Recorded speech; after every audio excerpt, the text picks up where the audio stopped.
Une solution de masse existe déjà. Nous nous rendons en Belgique pour la trouver. Nous sommes chez NuScience, une entreprise qui participe à un essai européen. Gerd Brugman étudie les insectes pour nourrir les animaux. Voilà les sauterelles.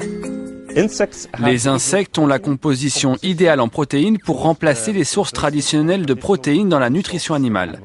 Et c'est sain parce que c'est avec ça que les animaux se nourrissent eux-mêmes dans la nature. L'idée, c'est de remplacer 30% du soja de l'alimentation des porcs, des poulets et des poissons. Le programme ProteinSect est financé par l'Union européenne. Bruxelles cherche des solutions pour un élevage durable.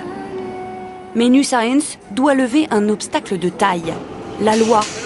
Depuis la crise de la vache folle, l'Union européenne est très stricte en matière de nutrition animale. Les insectes, pour l'instant, sont vus comme des animaux vivants, du bétail. Alors, à cause de la législation, ils ne sont pas autorisés dans l'alimentation des animaux, donc ça bloque les applications sur le marché européen. Gerd Brugman veut faire un test sur les poulets belges.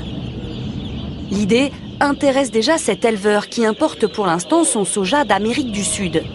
Son prix est très volatile, or ces 44 000 poussins ont besoin de 20% de protéines dans leur phase de croissance.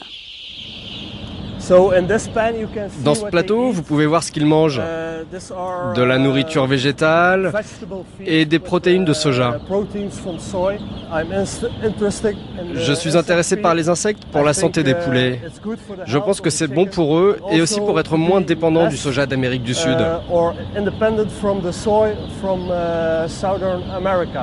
Mais les consommateurs sont-ils prêts à manger des bêtes nourries aux insectes ? Pour l'instant, une personne sur deux répond non. Il va falloir un changement de mentalité. L'avantage d'apporter d'abord les insectes dans la nutrition animale est d'améliorer l'acceptation de la consommation directe d'insectes par les humains.